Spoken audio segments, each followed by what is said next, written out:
ನಮಸ್ಕಾರ ವೀಕ್ಷಕರೇ, ನ್ಯಾಷನಲ್ ಟಿವಿಗೆ ಸ್ವಾಗತ. ನಾನು Swathi Salian. Toxic cinema release ಆಗೋ ಹಂತದಲ್ಲಿದೆ. ಇನ್ನೇನು ಮಾರ್ಚ್ 19ಕ್ಕೆ ರಿಲೀಸ್ ಆಗ್ತಾ ಇದೆ. ಸೊ ಅದರ ನಡುವೆ ಕೆಲವೊಂದು ಅವರ ಪೋಸ್ಟರ್ಗಳಾಗಿರ್ಬೋದು ಅಥವಾ ಅವರ ಪಾತ್ರದ ಪರಿಚಯಗಳನ್ನು ರಿವೀಲ್ ಮಾಡುವಂಥ ಹೊತ್ತು ಈಗ ಸೃಷ್ಟಿಯಾಗಿದೆ. ಕೆಲವೊಂದು ಪಾತ್ರಗಳ ರಿವೀಲ್ ಆಗಿದೆ. ಅದರಲ್ಲಿ ನಾವು ಯಾರನ್ನೆಲ್ಲ ನಾವು ನೋಡಬೇಕು ಅಂತ ಕಾಯ್ತಿದ್ವು ಅವರೆಲ್ಲ ಪಾತ್ರಗಳ ರಿವೀಲ್ ಆಗಿದೆ. KR ಅಡ್ವಾಣಿಗಳಾಗಿರ್ಬೋದು ಅಥವಾ ನಯನತಾರ ಅವರಾಗಿರ್ಬೋದು, ರುಕ್ಮಿಣಿ ವಸಂತ್ ಅವರಾಗಿರ್ಬೋದು, ಈ ಹಿಂದೆನೇ ಪೋಸ್ಟರ್ ರೆಡಿ ಆಗಿತ್ತು. ಆದರೂ ಕೂಡ ಕೆಲವೊಂದು ಪಾತ್ರಗಳ ಮೇನ್ ಕ್ಯಾರೆಕ್ಟರ್ಸ್ ಯಾರಿದ್ದಾರೆ ಅವರ ಪಾತ್ರಗಳು ಕೂಡ ರಿವೀಲ್ ಆಗಿದೆ. ಇನ್ನು ಟಾಕ್ಸಿಕ್ ಸಿನಿಮಾ ಈಗ ಹಿನ್ನಡೆ ನಡೆದಿದೆ ಅನ್ನೋ ವಿಚಾರ ಕೇಳಿ ಬರ್ತಾ ಇದೆ. ದುರಂಧರ್ 2ಗೆ ಮುನ್ನಡೆ ಸಿಗ್ತಾ ಇದೆ. ಈ ಏನು ಇಷ್ಟು ತನಕ ರೇಟಿಂಗ್ ಆಗಿರ್ಬೋದು ಅಥವಾ ರಿವ್ಯೂಗಳ ಪ್ರಕಾರ ಏನು ನೋಡ್ತಾ ಇದ್ವಿ, ಸೊ ಅಲ್ಲಿ ಟಾಕ್ಸಿಕ್ ಮುನ್ನಡೆ ಸಾಧಿಸಿತ್ತು. ಈ ಹಿಂದೆನೂ ಕೂಡ ಅಷ್ಟೇ ಆ ಒಂದು ರಿವೀಲ್ ಅನ್ನ ಮಾಡಿದಾಗ ಅಲ್ಲಿ ಟಾಕ್ಸಿಕ್ ಮುನ್ನಡೆಯನ್ನ ಸಾಧಿಸಿತ್ತು.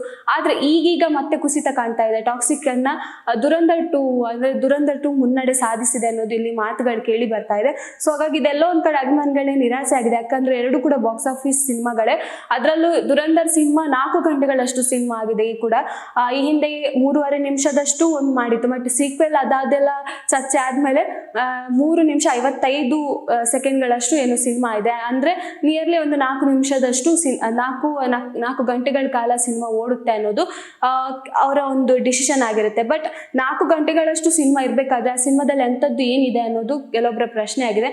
ಹಾಗಾದ್ರೆ ದುರಂಧರ್ 1ಗಿಂತ ದುರಂಧರ್ 2 ಸಾಕಷ್ಟು ಹಿಟ್ ಅನ್ನ ಕೊಡ್ಬೋದು ಅನ್ನೋದು ಇಲ್ಲಿ ಊಹೆ ಪಡುವಂತ ಒಂದು ವಿಚಾರ ಆಗಿದೆ.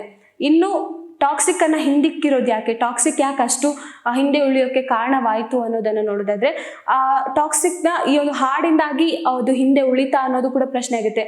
ಯಾಕಂದ್ರೆ ತಬಾಹಿ ಅನ್ನೋ ಸಾಂಗ್ ರಿಲೀಸ್ ಆಯ್ತು. ಸೊ ಸಾಂಗ್ ತಮಿಳ್ ಆಗಿರ್ಬೋದು, ಹಿಂದಿ ಆಗಿರ್ಬೋದು ಅಥವಾ ಇಂಗ್ಲಿಷ್ ಆಗಿರ್ಬೋದು ಎಲ್ಲ ಕಡೆನೂ ಸ್ವಲ್ಪ ತುಂಬಾ ಚೆನ್ನಾಗಿ ಕೇಳಿಸುತ್ತೆ. ಬಟ್ ಕನ್ನಡದಲ್ಲಿ ಯಾಕೋ ಅದು ಕೇವಲ ತಬಾಹಿ ಅನ್ನೋ ಒಂದು ಮಾತು, ಅಂದ್ರೆ ಆ ಒಂದು ವರ್ಡೇ ಜಾಸ್ತಿ ಕೇಳಿಸುತ್ತೆ. ಇದೆಲ್ಲೋ ಒಂದು ಕಡೆ ಅವರ ಅಭಿಮಾನಿಗಳಿಗೆ ನಿರಾಸೆಯನ್ನ ಮಾಡಿದೆ. ಸೊ ಹಾಗಾಗಿ ಯಾರಿಗೂ ಕೂಡ ಫಸ್ಟ್ ಸಾಂಗ್ ಅಲ್ಲೇ ನಿರಾಸೆಯನ್ನ ಮಾಡಿಸಿತ್ತು ಅನ್ನೋದು ಇಲ್ಲಿ ಮಾತಾಗಿದೆ. ಯಾಕಂದ್ರೆ ಟಾಕ್ಸಿಕ್ ಸಿನಿಮಾದ ಹಾಡು ಕೂಡ ಭಟ್ರವರ ಕೈಯಿಂದ ಬರ್ದದ್ದು. ಸೊ ಭಟ್ರವರ ಹಾಡಾಗಿರ್ಬೋದು, ಲಿರಿಕ್ಸ್ ಆಗಿರ್ಬೋದು, ಅದಕ್ಕೆ ಮಾತಿಲ್ಲ. ಆದ್ರೆ ಆ ಹಾಡಿಗೆ ಇರುವಂತಹ ಒಂದು ಲೈನ್ಗಳಾಗಿರ್ಬೋದು ಈ ಒಂದು ಸಾಂಗಿಗೆ, ಈ ತಬಾಹಿ ಸಾಂಗಿಗೆ ಅಷ್ಟು ಸೂಟ್ ಆಗ್ಲಿಲ್ಲ ಅನ್ಸುತ್ತೆ.